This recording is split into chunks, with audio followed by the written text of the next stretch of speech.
On today's show, we're heading to the depths of the sea to find a trade partner. Could the Kraken have what the Senators need? And we have a SensCentral Citizen. Today, it's Joe. This is Brady Kachuk, and you're listening to the Locked On Senators podcast. Your Locked On Senators, your daily podcast on the Ottawa Senators. Part of the Locked On Podcast Network, your team every day. Welcome! You are locked on to the Ottawa Senators, the only daily podcast covering the Sens. On the outskirts of enemy territory, I'm Ross Levitan, alongside Brandon Piller up in the Blue Mountains. Today's episode is brought to you by our good friends over at Farm to Fork. Use code LOCKEDON40 for $40 off your first order at farm2forkdelivery.ca. Today is Wednesday, February 12th in Pilsy. The Four Nations begins tonight. Canada versus Sweden. It's Dom Nicoletta and Johnny Forget for Canada against Linus Ullmark and Daniel Alfredsson for Team Sweden. Yeah, I mean, the matchup everyone's been waiting for. But hey, it's exciting that this tournament's kicking off finally. There's been so much hype for it. Now that the NHL's been off for a couple days, I feel like NHL fans have finally settled into this. Hand up, I was one of the fans that was like, I don't really care about this tournament that much. I kind of wish they would just keep the season going. But now that it's here and it's reality, and you start looking at the lineups and the matchups and drumming up interest about these rivalries, I'm pretty stoked for it. Well, we've already got the gamesmanship going on. Yesterday, Team Sweden's head coach Sam Hallam will not announce his starting goalie. So nobody knows whether Ullmark or #SensAbroad Philip Gustafsson will get the start tonight against Canada.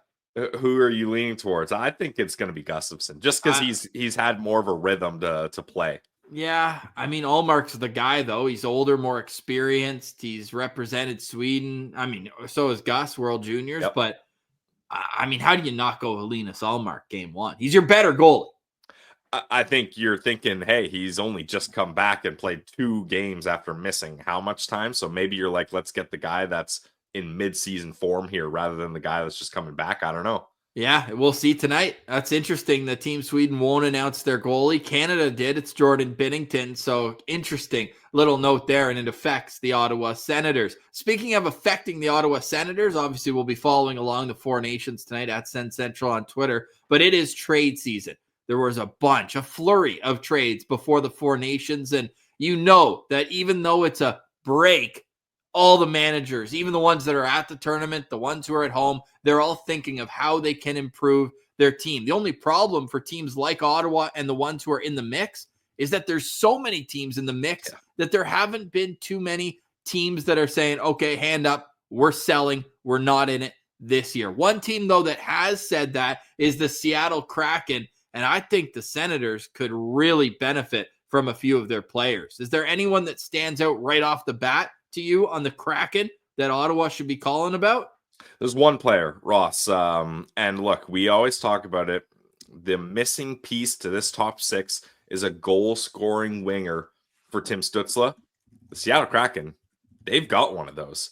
Jared McCann is very interesting for me when you're looking at the Seattle Kraken. Right now, having a bit of a down year for his standards. I think that's fair to say. In 57 games, 14 goals, 28 assists, good for 42 points. That in an 82-game sample is projected to be 20 goals, 40 assists. But let's not forget, last year he had 29 goals, and the year before that, Ross, 40. So this is a guy that can put the puck in the back of the net. He's only 28 years old. He's an Ontario kid. And what I like best about him is that he is signed to a nice deal that is very affordable. Only $5 million this year and 2 more years. So 3 years at $5 million left.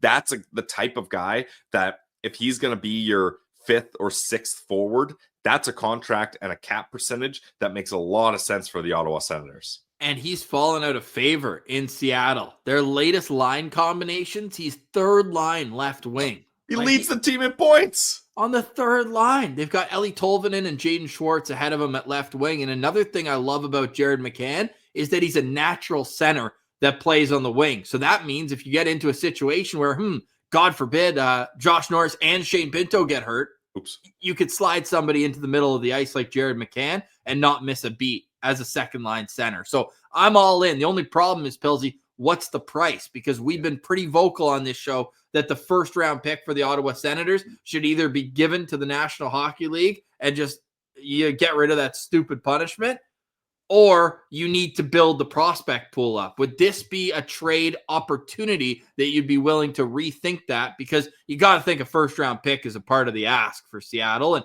Ottawa, frankly, doesn't really have the roster pieces where if you move those out that would bring back a Jared McCann, you're really kind of working as a net neutral. You're not going to win that trade today.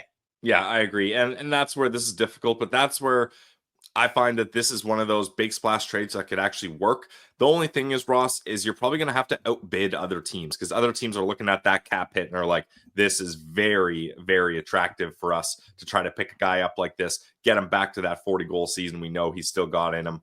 But it's the term too, right? That's so enticing with this player. Exactly. Yeah. So, and I'm guilty of this. Normally when people make trade proposals or say the Sens should get this guy, I'm the first one to be like, how? Tell me how. And I get very, we got to bring you back to reality. So I will admit this one, I'm not sure how the Ottawa Senators would do it, but we're looking around the league trying to find fits, not only in player types, contracts, but also teams, a Western team that's falling out of it and needs to replenish.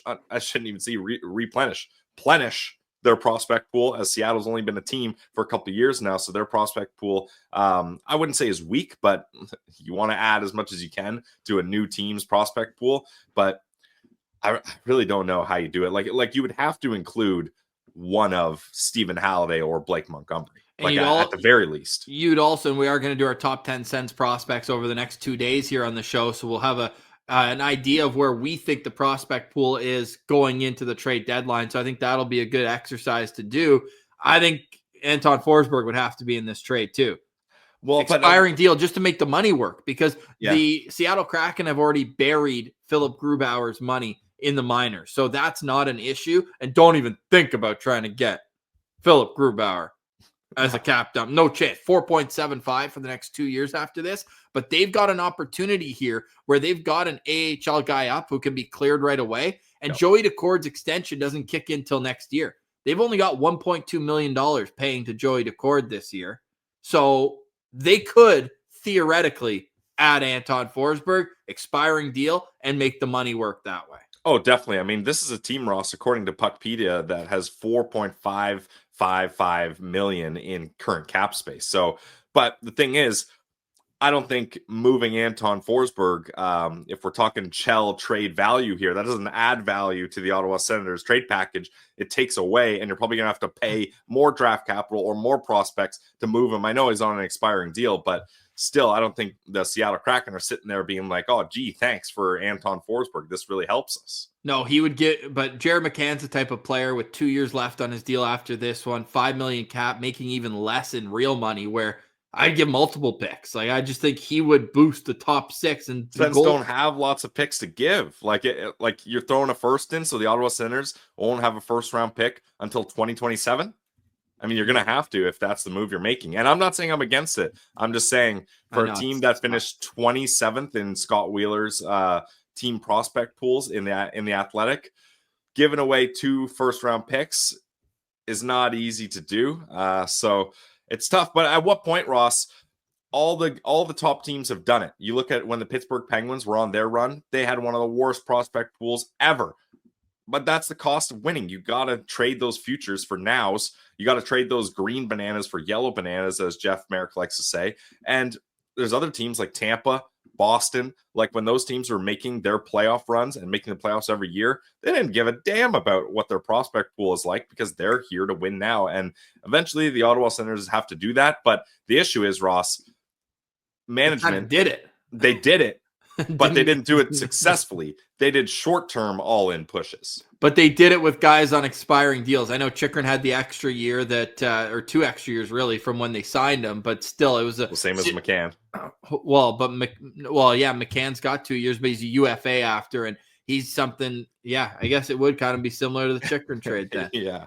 but I just feel like he could help push them over the hump. If you're going to go somewhere else with Seattle, though, Brandon Tanev's an interesting name. I think you'd probably have to give up another roster piece for that. I know the Sens have been interested in him since last summer. But certainly they've been rumored and linked to him. But like, where does he help your team, and what asset are you willing to give to get him? I think he's a fine player, but like to give up assets to get him, I just don't think makes much sense. And he'd be a great energy piece on a bottom six role. But are you going to pay $3.5 million? Right. Well, there's going to have to I think for either of these guys, there's going to have to be retention.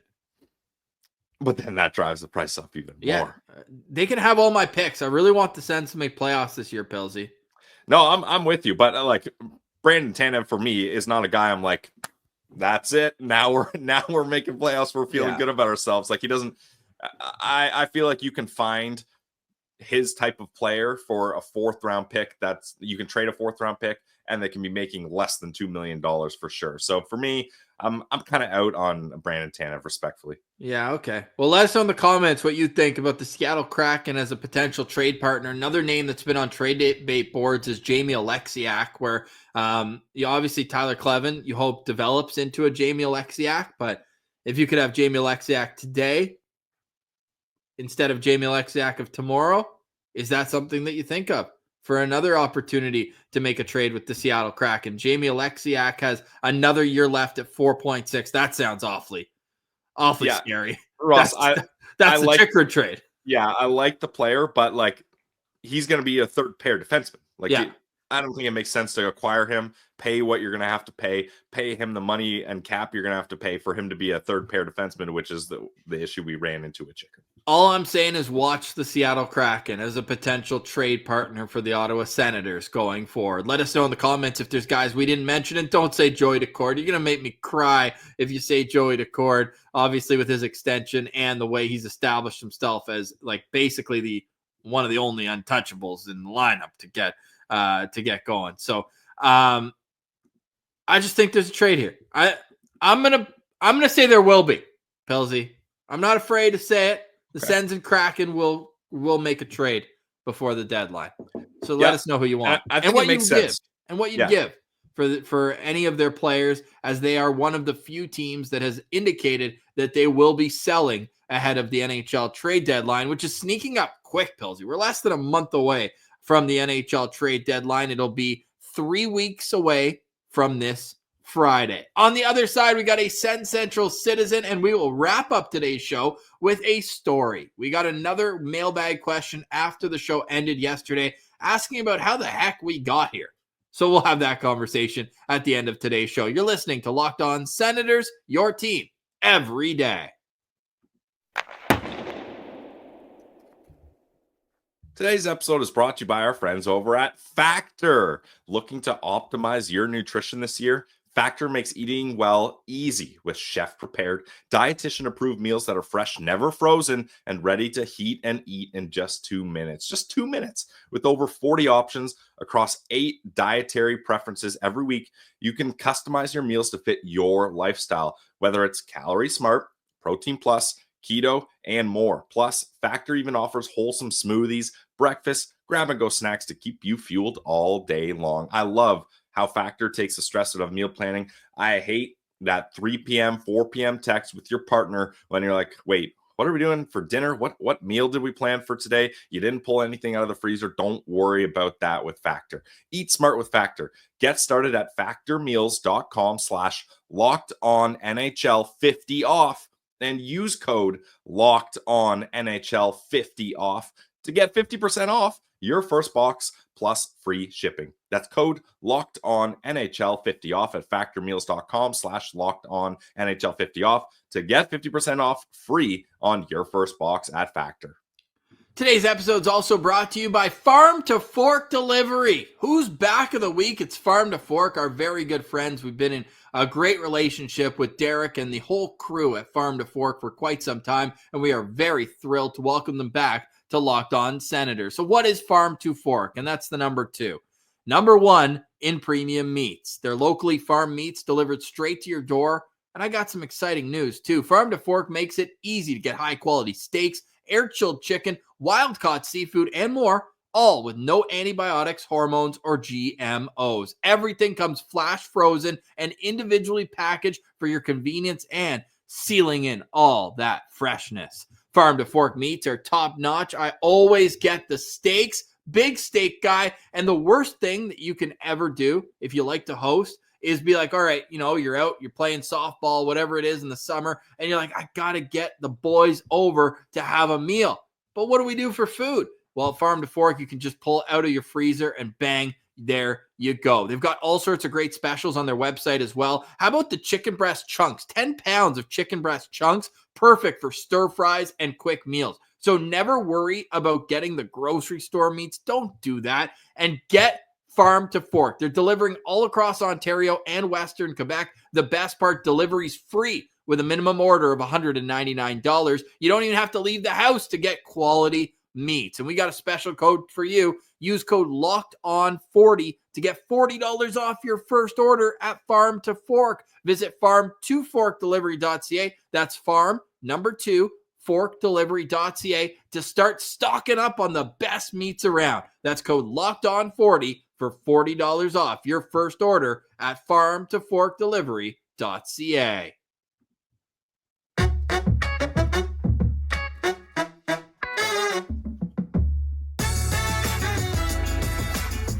All right, Pillsy, before we get to our SensCentral Citizen, breaking news, Linus Ullmark is in the starter's end at Team Sweden morning skate. Okay, wow. Per Bruce Garriock. Should we call him and ask if he's sure? Scoops. You know what? I'm going to positive Pillsy this and say I'm excited about this. I think maybe I was nervous about it before, but this is good. Get your guy playing, and it's only a couple of games. It's going to be fine. It's going to be fine. It's going to be okay. It's okay. We're happy for Linus. Hey, we're happy for Linus. That's going to be quite the test going up against Team Canada. So the Sens can't lose. Sens can't lose here. We're either getting a Canada win or a Linus Ullmark win.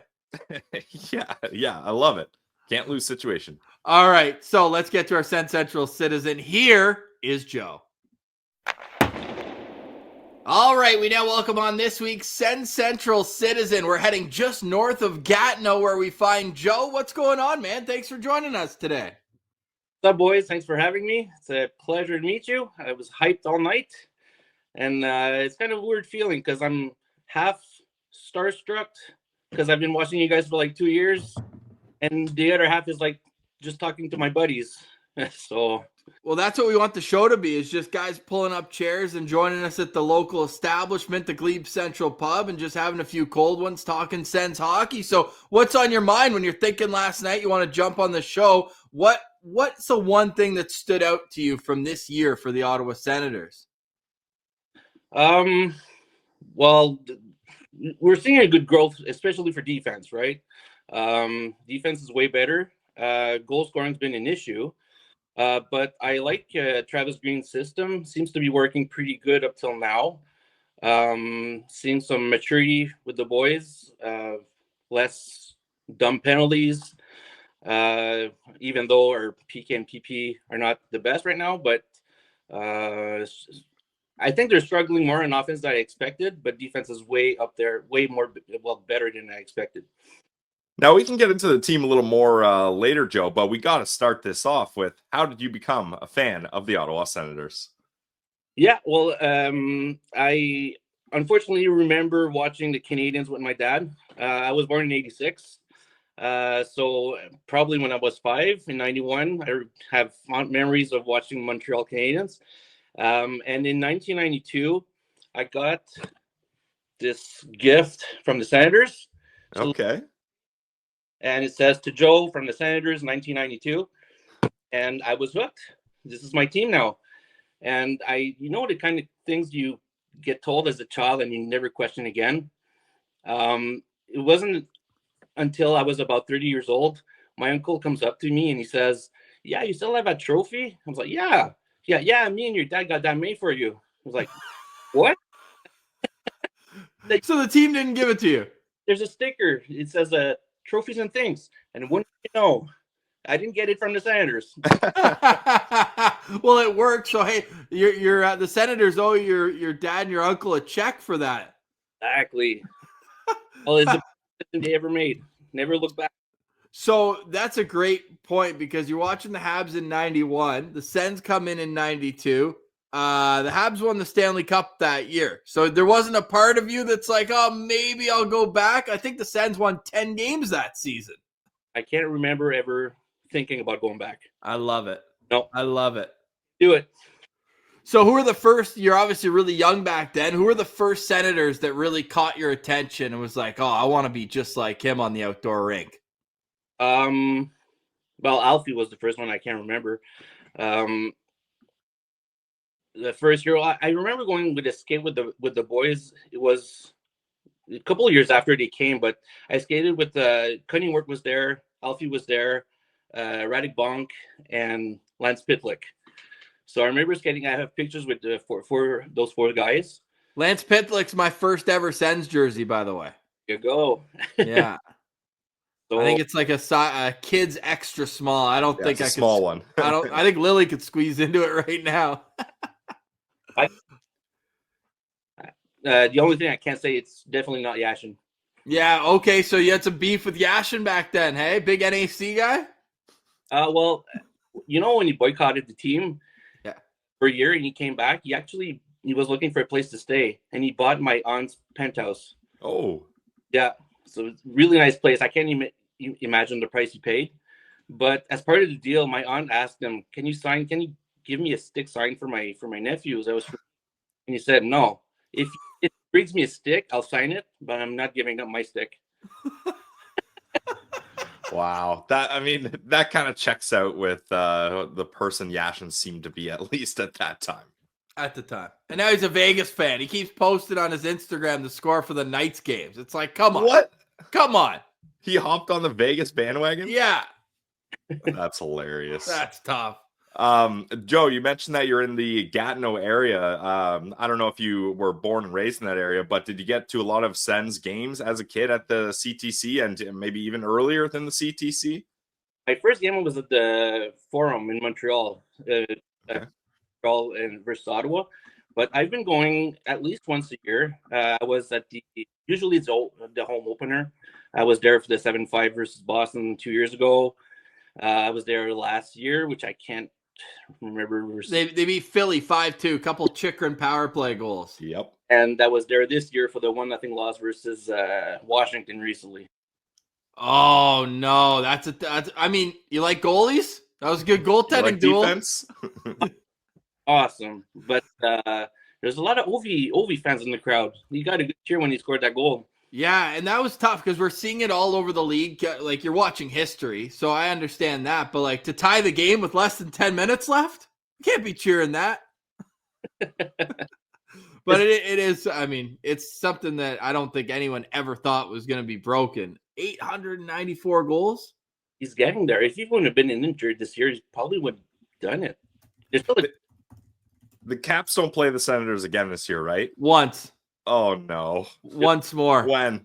Oh, no. Let's find out. Sens, Caps.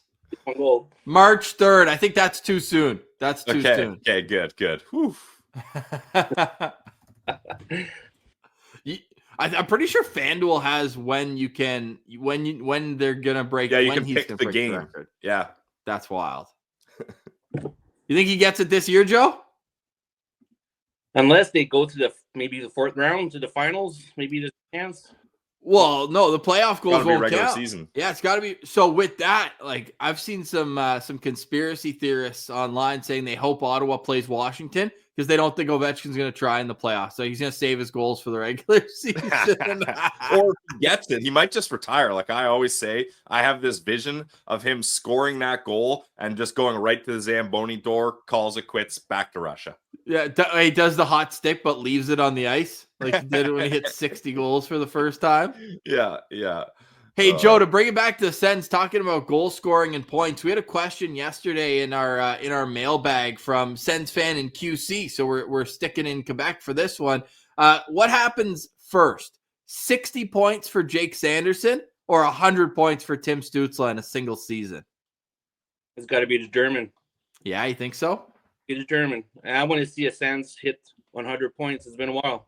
It's been too long. And they teased us too. Last time they had one, they had two. in 06-07. Alfie and Heatley had 100 points. Even though it's hard to go against Sandy too, because he's game the last 15, 20 games. Well, ever since Zoop came back, he's been stellar. Hope you're enjoying our chat with Joe. We'll get right back to it. But first, Pilsy's got a word from one of our favorite new sponsors. New sponsor alert, Ross. Hit the noise.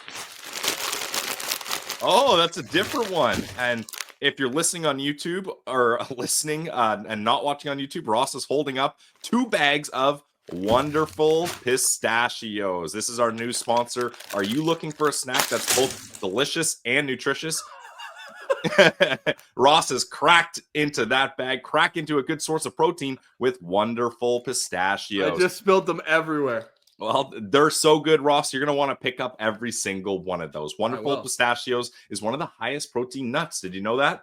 Each 1 ounce serving has 6 grams of protein, giving you over 10% of your daily value. Plus, they're packed with fiber and better for you, unsaturated fats to help keep you fueled longer. Ross, why don't you tell the people what flavors you got there? What are we working with? I got 2 flavors. I got the lightly salted flavor and the roasted and salted. The roasted and salted ones. I'm going to break into one right now.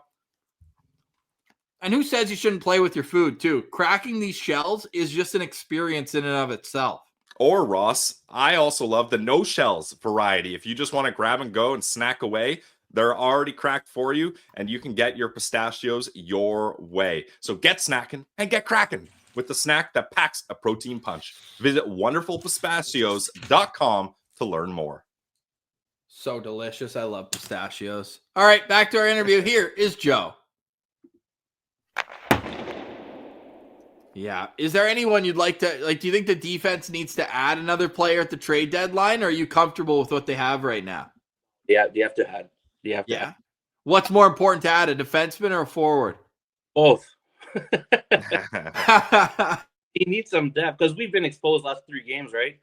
With Norris and Pinto out, we got a reality check served on a silver platter to us. I mean, we were competitive, but still, Tampa and Florida put us to bed. So I think we need to figure out somebody to put with Stützle to match his speed. And injuries are going to happen too on defense. So we need. I mean, Hamannik's right. He's good at blocking shots. He's good at missing the net. So we need at least another deep defense. I think so. Yeah, I think for this year, they're probably going to maybe acquire some depth rentals, whether it's on forward or D. But to solve the Timmy issue, getting a winger for him, I think that'll be an off-season move, especially you're going to want someone that you hope you can at least lock in for a little while, try to gain some chemistry with Timmy. So I'm excited about that, Joe. Sticking on questions we got, I'm interested to hear as many Sens fans answer for this because we put up a poll. Who has been the Ottawa Senators MVP so far this season? Ross, should I give him the 4 options or just open the floor to him? Open the floor because we're getting roasted in the comments. Yeah, Ross and I picked 2 players that were not the top 2 picks by people on Twitter. So, Joe, who has been your MVP for the Ottawa Senators through the first 56 games? Yeah, I heard you yesterday, so I know you guys went with Tkachuk. The Germans might pick again. To me, the growth that you're showing this year is huge compared to last year. Ullmark might have been my MVP if he would play more. But Stützle, I think there's a huge difference compared to last year. Last year, he has that diver reputation, which he doesn't do as much this year, I feel like. His speed is just night and day compared to last year. And I remember last year, you were showing him every time after he got on the bench after a shift, he was always like shaking his head, unhappy about his play, about the refs, about whatever happened on the ice.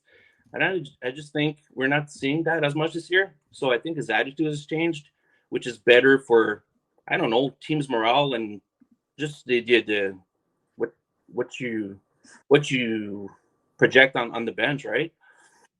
Yeah. Would you be okay though if Tim Stützle doesn't hit 100 points in his career, but becomes kind of more of a two-way player? Or do you think that it's important for a team to have a guy who offensively can go out there and pop off on any given night for 4 points? No, I'd rather have him back check. Yeah, because he's doing that really well this year. He's getting as fast as on defense as on offense. Yep. Team system, right? They have to. I mean, the back check that we're seeing this season is something we've not seen in the past few years. How confident are you in playoffs this year, Joe? 26 games left. We've done the math with our guy Brady, who sent us a note on Twitter saying you get to 96 points. So basically, they have to continue the same winning percentage they've had since the middle of December to make playoffs. Are you confident they can do that? Have to be. We're fans. We have to be, but we need Norris, we need Pinto, or at least one of them as soon as possible, or else it's going to be tough. But yeah, you have to believe they're going to make it for sure. Now, when you're looking at the standings and kind of projecting how things will go, are you one of the Sens fans that is very focused on where they end up? You're like, okay, if they end up third in the Atlantic, then they're going to play this team. If they're this wild card, they play this team. Or for you, is it just get in and you don't really care who do you play? Like, do you have a preferred matchup? Toronto, of course. Yeah, okay. I love it when people say that because that's the fun answer. But man, in my mind, it's high risk, high reward. Oh, but you have to go for it, right? We have to avenge those early 2000 series. I'd be scared of only Carolina scares me. I wouldn't want to face Carolina. The other team, I know we lost both games recently against Washington, but we're pretty good close game. No, come on, we got the win. They came back. Shabak got the overtime winner. Yeah. But I actually like how the Sens wagon, match up against Washington. I know they're a regular season wagon, but I think in the playoffs, the Sens can match up well against them. But with the Leafs, are you picking that just for entertainment value and the lore behind the playoff rivalry, or do you actually think that this is a matchup you like and the Sens could win? I like the matchup. We've been playing good against Toronto this year. Yep. And I just wanted revenge too.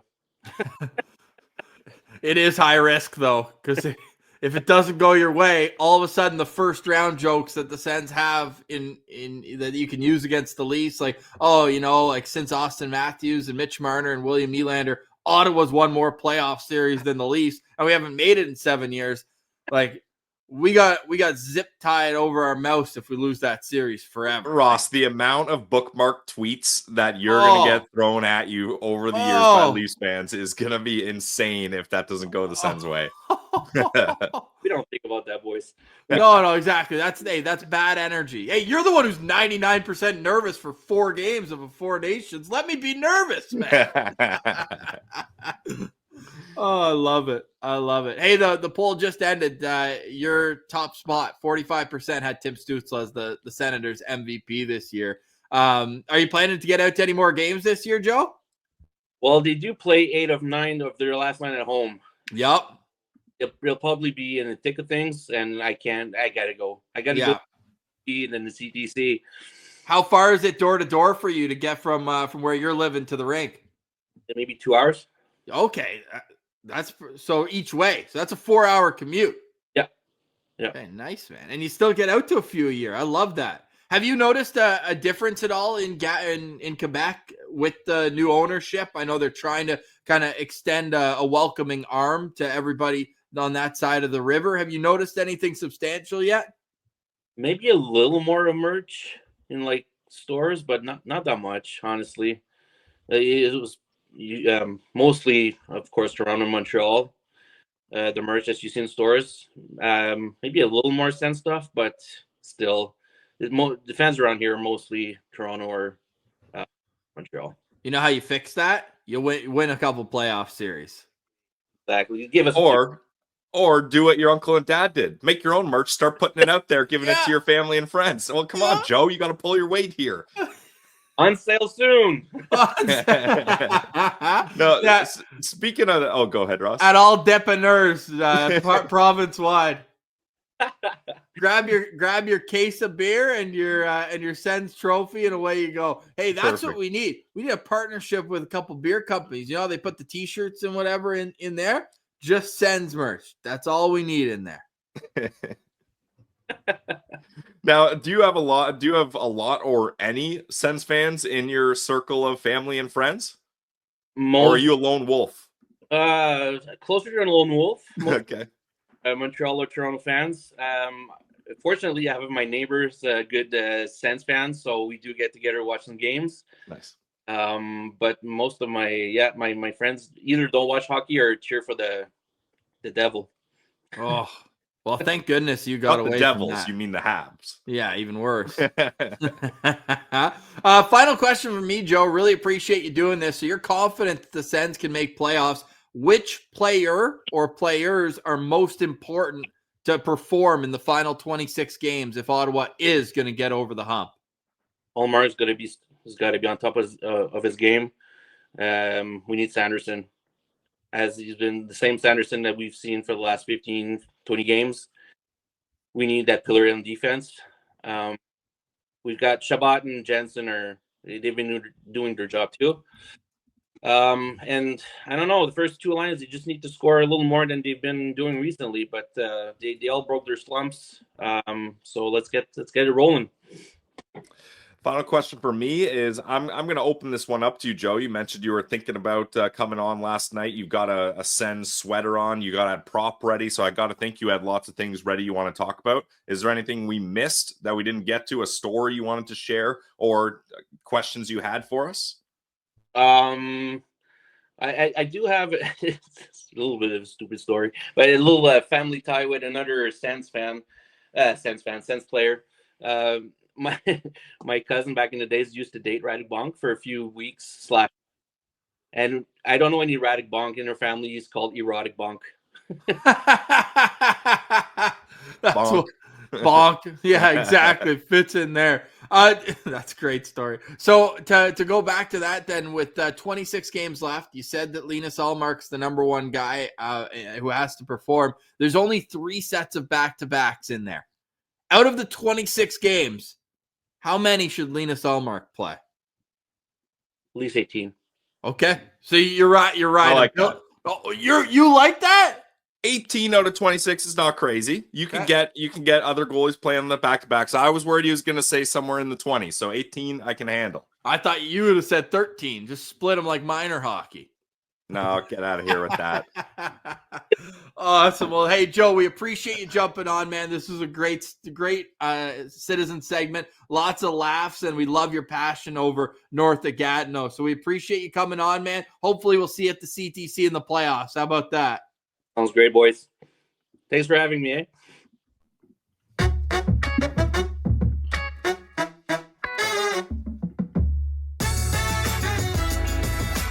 All right, Pillsy, great conversation with Joe. Really appreciate him jumping on. That was awesome. Now we'll wrap up with another mailbag question, because yesterday we got a couple entries after we finished recording, and one in particular caught my attention because we do this every day. So sometimes it feels like, you've either just been on the road with us the whole time, you're just jumping on for the first time. So sometimes it's nice to reflect. And Hegan wrote in asking about the transition from SensCentral to LOSP, the lore of the show, if you will. Let's take them back to the first time we ever had a conversation. Yeah, so we'll start at the beginning. Ross and I met in Toronto when we both were attending the College of Sports Media, private career college that just does sports broadcasting. And obviously in Toronto, we were surrounded by Leafs fans, but couple Sens fans in the mix, and right away we linked up and we're like, okay, we got to stick together here. We're in the heart of enemy territory. And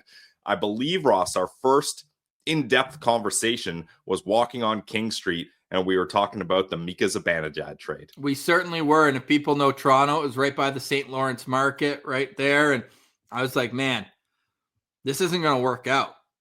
This is tough. We just traded for a guy 5 years older, with less stats, maybe a bit more experience, old big game brass. But then it worked out because that spring was the 2017 playoff run, but we knew we had to stick together. So in January of that year, we had already kind of gotten our feet wet at the school, figured out the ins and outs of what we were hoping to do.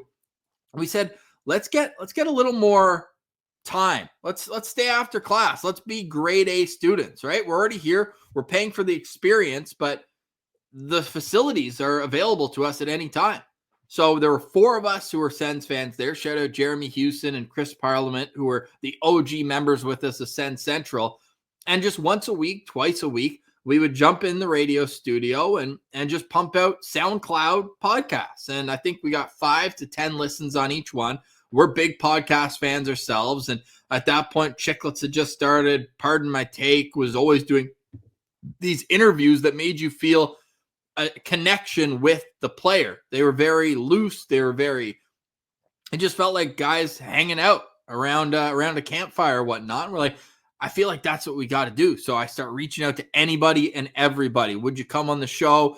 Everyone's like, what show? You guys don't have a show? What are you doing? We had Drake Batherson on after his World Junior performance. We had all these young little prospects come on, and John Gruden, I think, came on with Parley. Like, we just did anything we could to establish a presence in the Senators community. And it took a while. It took years.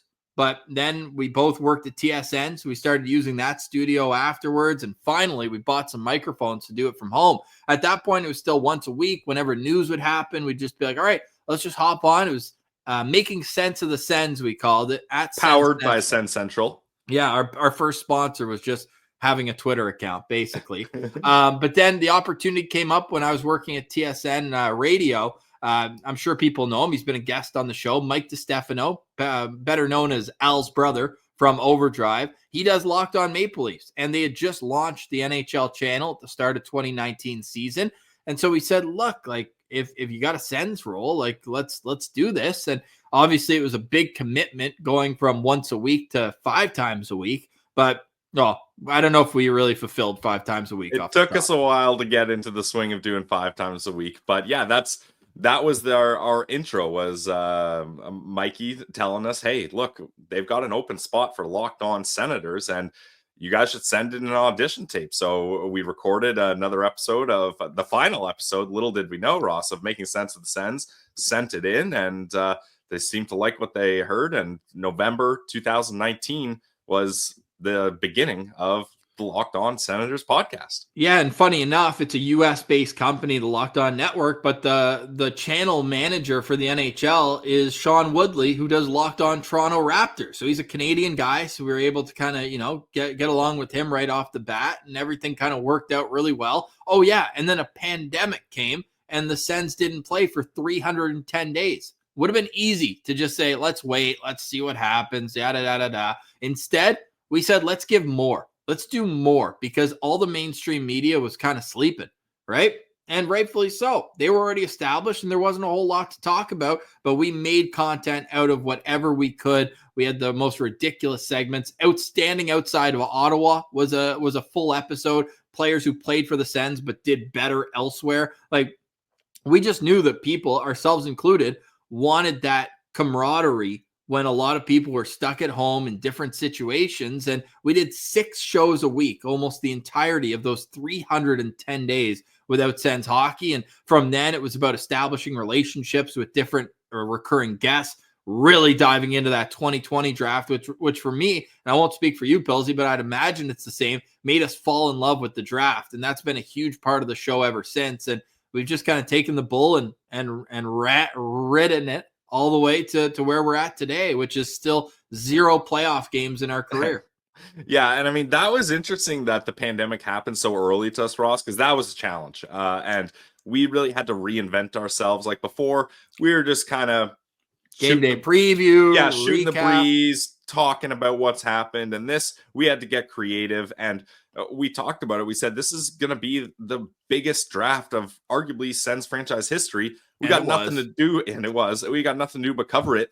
And let's try to be draft experts is a little much, but like let's really hone our focus in on the draft, cover as much as possible, and that's what we did. And I think too, the one thing that I always fall back on is when we decided that we were going to start a podcast at first just for fun and to get more reps in at school, is we were at school and we had to do like, you know, news reports of sports going on. You had to do radio hits. We had to do TV shows. And all of those were Toronto centric. We were covering the Raptors, the Leafs, the Blue Jays, all that. And us Sens guys, we kept trying to sneak Sens stories in. And our teachers would be like, those aren't the big stories. Like, you guys, maybe if we have time, you can fill those in. And to us, that really pissed us off because we were Sens fans that were starving for Sens content. So we kind of looked at this and are like, we are Sens fans and we want Sens content, but we're not getting it. Why not us? Like, why don't we make the Sens content that we would want to hear as Sens fans? And it sounded kind of, I don't want to say self-centered, but it was more just like, let's provide something to this awesome, passionate community fan base that we know is there. And if no one else is going to do it, screw it. We'll do it. And here we are, episode 1226 of the Locked On Sens podcast, plus 280 postcasts. And we wouldn't be able to do it without the continued support. And obviously, it's been great having sponsors jump on board. You know, at a certain point when you get married, have kid, all that, there has to be a bit of financial backing to it. Can't be putting as much time as we do into that. So we're just super grateful for the community that's kind of elevated us to this point, because at the end of the day, we're just diehard Sens fans. That's what we are. And I think that's what's relatable about us. Whereas we do have media training, but at the same time, when we turn the mics on, we're not like, you know, dialed into being proper and having the capital J journalist feel and this and that. We'll tell you what we're hearing in certain areas, but it's just fans, for fans, by fans. And we stick to that all the way through. So yeah, unless I missed anything, Pillsy, I think that's kind of the story of Sens Central right there.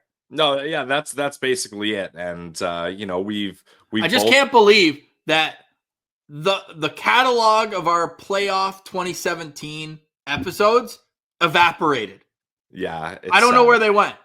Yeah, and I wish people could have seen us when we were making sense of the Sens and covering that playoff run. It was so much fun. We watched every single game together and covered it together right after. And when the run was over, obviously we were sad, but we were like, it's going to be so awesome doing a podcast covering the playoffs every year. Like, that's going to be what a blast. It's going to be consistent like this, and things are only going to get better. Then they get Matt Duchene, and we're like, oh my God, not only are we going to be covering playoff runs, like, we're going to be going deep into the playoffs every year.